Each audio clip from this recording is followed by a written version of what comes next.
Bien, señores, nosotros aquí tenemos la visita de Juan Manuel Galán Pachón. Juan Manuel Galán es el presidente del partido Nuevo Libertarismo, un partido... Nuevo Liberalismo. Nuevo Liberalismo. Es otra cosa, Nuevo, un arroz con mango. Nuevo Liberalismo. Que él es hijo de Luis Carlos Galán, el que fue asesinado en Colombia, encabezando pues la preferencia para ganar las elecciones.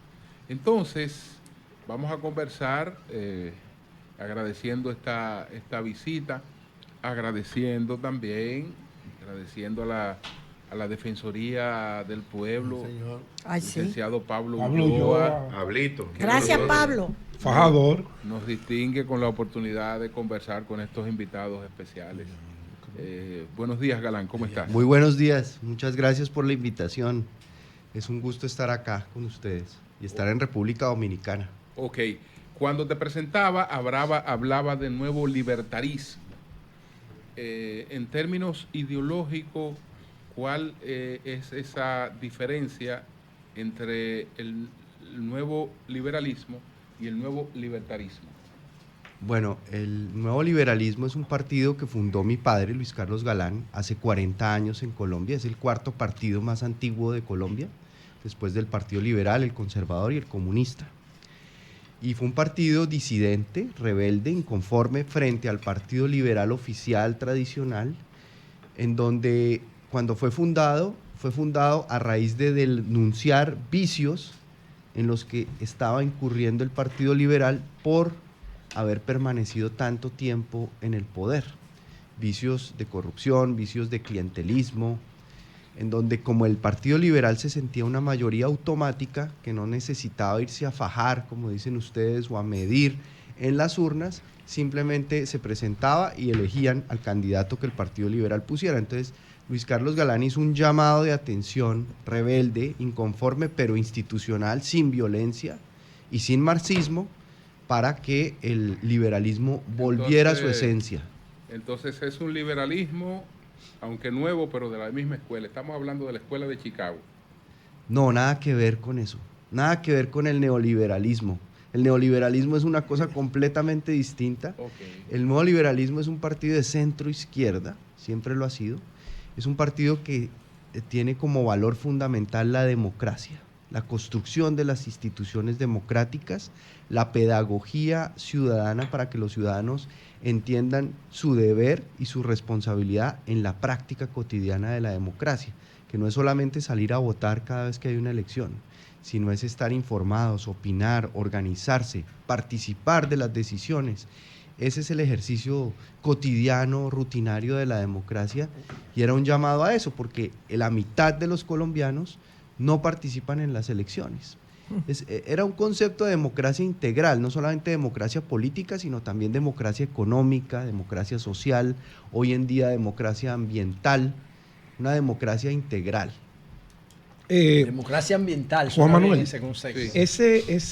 Tu papá produce una especie de ruptura con el liberalismo tradicional y por eso le pone el nuevo liberalismo a lo que fue la práctica política de él, a la visión que tenía de gobierno.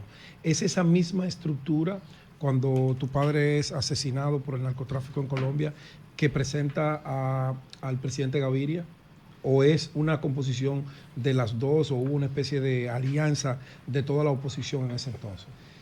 Bueno, en ese entonces vivimos una campaña presidencial sin precedentes en la historia de Colombia y creo que en la historia de muchos países del mundo. 3 candidatos presidenciales en esa campaña presidencial del año 90 fueron asesinados en Colombia. 3. Sí. Vamos a recordar los 3. Luis Carlos Galán, mi padre.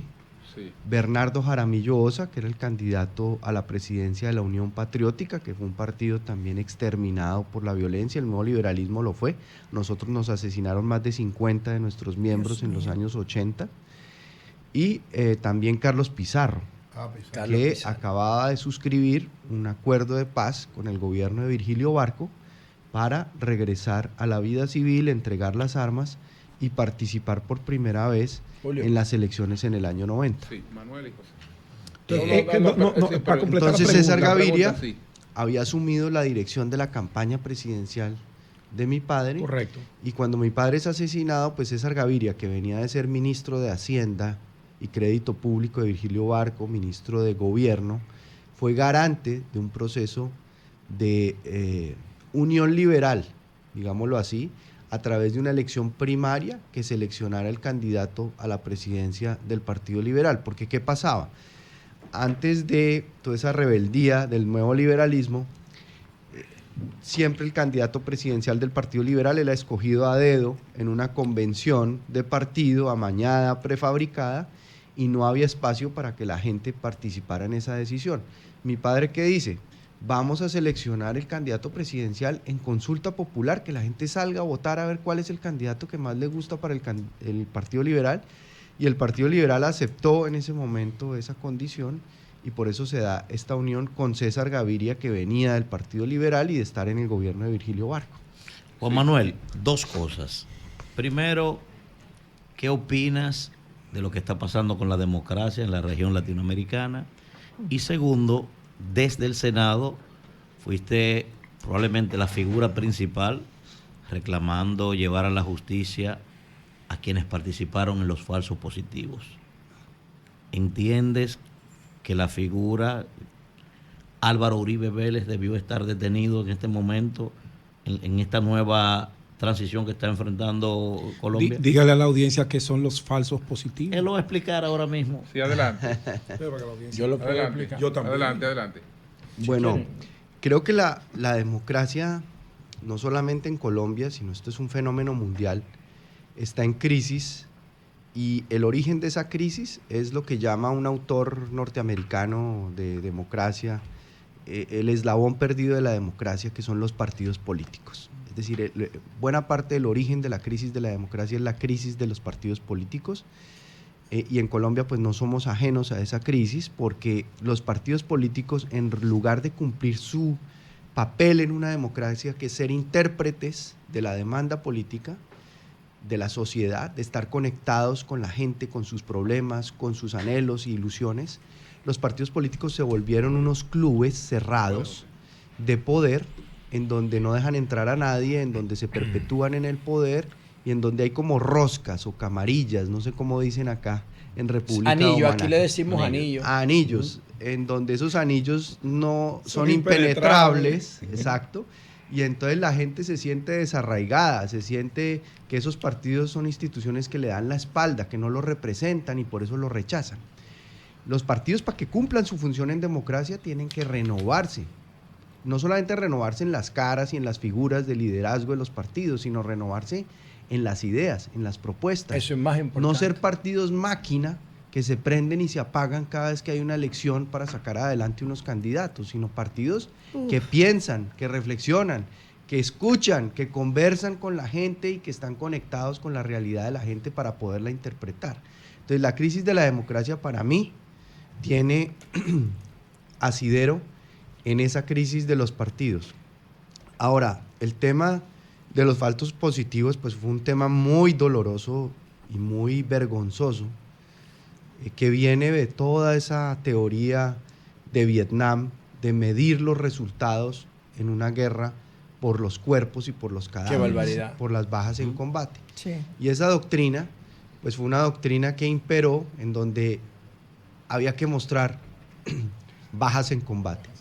Y pues reclutaron los miembros de la Fuerza Pública Colombiana, los que participaron en los falsos positivos, reclutaban a jóvenes, inclusive jóvenes en condición de discapacidad, engañándolos con ofertas de empleo para desplazarse de un sitio del territorio a otro. Iban engañados pensando que les iban a dar un trabajo, que les ofrecían un trabajo, y lo que hacían era asesinarlos por la espalda, Así ponerles botas Ponerles de caucho uniforme. camuflado Ay, Dios mío. y Eran combatientes. montar una escena en donde parecía que había habido un combate y que se había producido una baja, porque el gobierno puso una gran presión sobre los militares para mostrar esos resultados, pero además puso unos incentivos perversos plasmados en una resolución del ministro de Defensa Camilo Ospina de esa época, el del presidente Álvaro Uribe, en donde por las bajas en combate a los militares les daban medallas, les daban permisos para ir a ver a su familia o a su novia, les daban si fueran juegos bonificaciones ascenso y todo. económicas. Entonces eso pues cuando se reveló toda esa historia, además había acuerdos con narcotraficantes. Los narcotraficantes, a cambio de protección por parte de esos miembros corruptos de la fuerza pública, a cambio de recibir protección para su negocio, entregaban cuerpos de ajustes de cuentas que realizaban entre mafiosos para que los militares pudieran presentar ¿Entiendes eso que Uribe como debería estar falsos preso por esos positivos? casos? Bueno, yo la verdad he sido siempre respetuoso de la justicia, y la justicia pues tiene abiertos varios procesos José. en la Corte Suprema de Justicia que José están Nayido, investigando. Consuelo, adelante. Bueno, quizá a todas las partes que bajas está saturado por las preguntas que te relacionan con la muerte de tu padre, ¿no? Ese tipo tenía un discurso heroico, increíble, limpio, ético. Y entonces es que no se puede hablar de la historia reciente de Colombia sin mencionar esos hechos. El mismo Gustavo Petro con el movimiento M-19 y el asalto a la Suprema para borrar todos los expedientes de la extradición. No sé qué vínculo tenía ahí, pero su vínculo con la guerrilla. El caso de Ernesto Samper con el tema de la 800, el tema de César Gaviria y el avión de Avianca. En la serie, obligatoriamente hay que mencionar la serie porque puede ser la forma pop que nosotros tenemos de entender esto rápido y otros documentos. En la serie, cuando matan a tu padre, se ve que hay un niño que eres tú, que habla en el funeral y dice: mi padre hubiese querido que Gaviria fuera el presidente. ¿Hasta dónde tú estás conforme con eso que cuenta la serie del Patrón del Mal? Y otra cosa, Astrid Legarda, en su libro, para mí uno de los libros mejor ilustrativos de esta época, que se llama El verdadero Pablo, ella habla de alguien que yo te pregunté fuera del aire, Santofimio Botero, que está preso por la muerte de tu padre, habría motivado a Pablo para que llevara a cabo eso. Primero, ¿cómo te sientes con la forma en cómo sales representado en la serie El Patrón del Mal? ¿Estás de acuerdo con que Santofimio Botero instigó a Pablo para que matara a tu padre? ¿Ya superaste eso en términos psicológicos? Bien. Y luego de esa pregunta, entonces... No vamos a terminar de contestar. pero O sea, es brevísimo. Luego de eso, porque tú no te vas a confundir. Estamos viendo en América Latina que están surgiendo unos liderazgos súper raros. Por ejemplo, que dicen que son liberales y en la práctica son conservadores, como Milei o Nayib Bukele. Pero tú representas un partido liberal. ¿Cómo tú analizas esos perfiles? Adelante. Bueno. La primera y después pasamos a esta. Sí, la primera y Sí, es que nada más tenemos una oportunidad hasta las preguntar, 11, pero nada más informar. hasta las 11 el programa. Bueno, en pero la sí, serie, vamos a ver. Sí. en la serie de Escobar, el Patrón del Mal, trabajó una prima hermana mía, Juana Uribe, que es guionista en televisión y ha hecho muchas series. Por ejemplo, hizo la serie de Bolívar de Netflix, hizo la serie de La Niña, que es la historia de una niña reclutada a la fuerza por la guerrilla, muy interesante, real. Entonces, lo que nosotros nos pareció bien de la serie es que era una serie sobre narcotráfico, pero no esas series que hacen romanticismo frente a la vida del narco, sino era una serie contada desde las víctimas del narcotráfico y de Pablo Escobar. Entonces eso nos llamó mucho la atención, y pues que estuviera mi prima involucrada también nos daba confianza en cómo se reflejó la historia, porque realmente tuvo una asesoría histórica importante para que fuera precisa históricamente. Verás. La escena Verás. fue real entonces. Sí, Sí, todas las escenas son... Él habló. Sí. Ok. Sí, yo hice el discurso Entonces, en el cementerio. perdone. que él termine la otra Sí, pregunta cómo y no. después. No, y el tema de que si superaste psicológicamente. Sí. Sí. Bueno, realmente lo que estuvo detrás del asesinato de mi padre, ni siquiera los colombianos se lo imaginan. porque es una historia que no ha sido contada todavía. Ah, Y nosotros hemos pues hablado con varias plataformas, con varios productores para algún día contar bien esa historia. Hacer La una queremos serie. contar.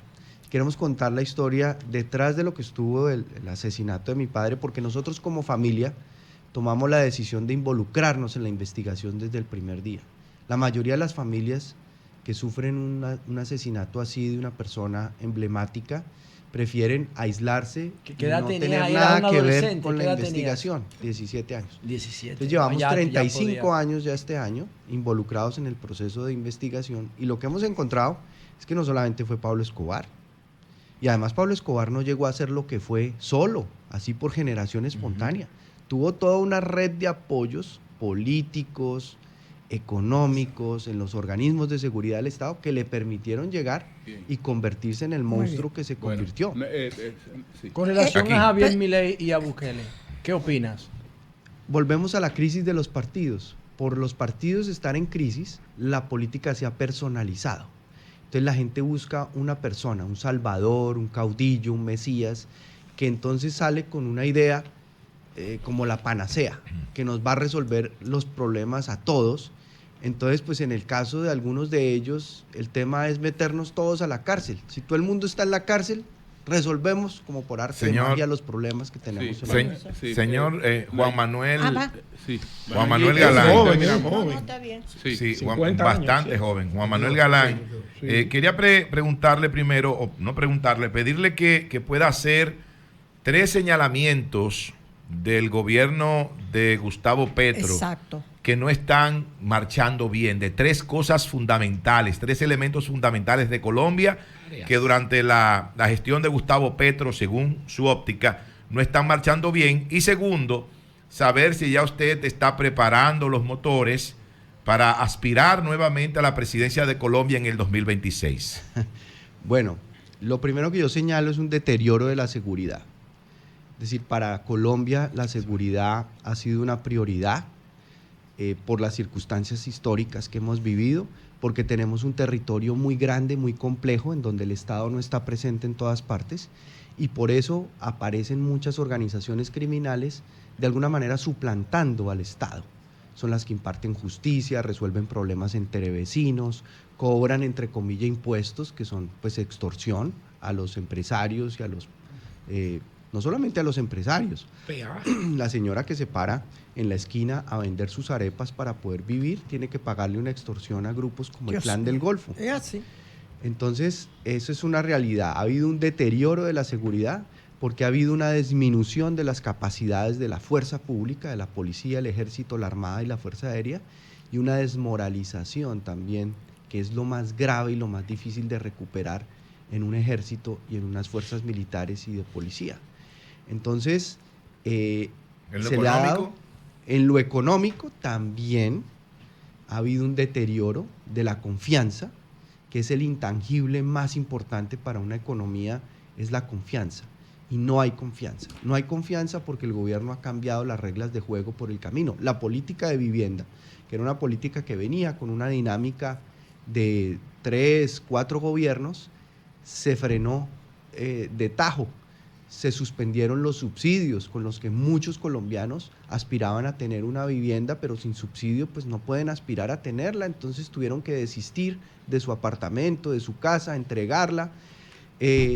Y hay inseguridad jurídica para la inversión, que es gravísimo también, porque un empresario dominicano que quiera hacer una inversión en turismo en Colombia significativa, importante, o en agroindustria, como hay muchos dominicanos que los tenemos invirtiendo en agroindustria en Colombia, o en el tema de químicos, o en el tema de energía, pues lo piensa 2 veces cuando dice, no, pues este gobierno, si yo hago una inversión con unas reglas de juego y me las cambia por la mitad del camino, Claro. pues yo no voy a invertir. No hay- no hay Entonces, no hay ese seguridad es otro jurídica. tema que ha sido. Sí. Y la ejecución.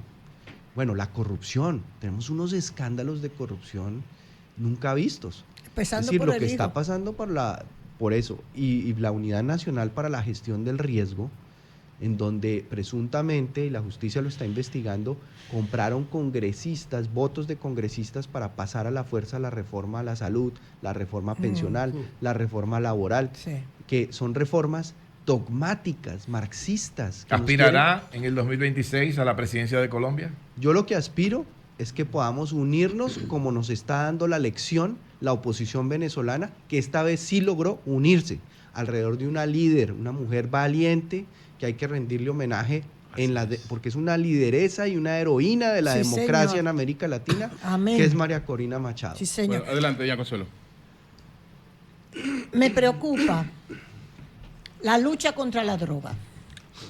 Plan Cóndor en los 70, un fracaso desde el Estado, ¿verdad?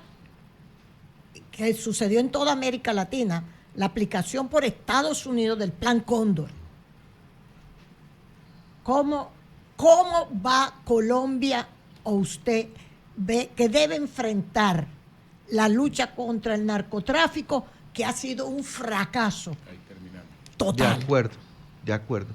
El primer acuerdo que tenemos que construir los latinoamericanos y los países que hemos sufrido este flagelo y que hemos puesto muertos y cuota de sangre y corrupción, Sí. es ponernos de acuerdo en lo que tú estás diciendo, que esta política que lanzó Richard Nixon en 1971, la guerra contra las drogas, fracasó. Sí. Y que tenemos que buscar nuevas fórmulas. Sí. Que tenemos que actualizar las 3 convenciones de Naciones Unidas contra el crimen y el delito en Viena, Sí. son las que rigen la materia, del 65, del 75 y del 88, porque son convenciones obsoletas. Obsoleta Son totalmente. convenciones que hay que actualizar. Y Bien. Colombia tiene una autoridad moral Sí. para liderar en el mundo la Finalmente, propuesta de una nueva Por política. todas las víctimas que Finalmente, ha aportado en el conflicto.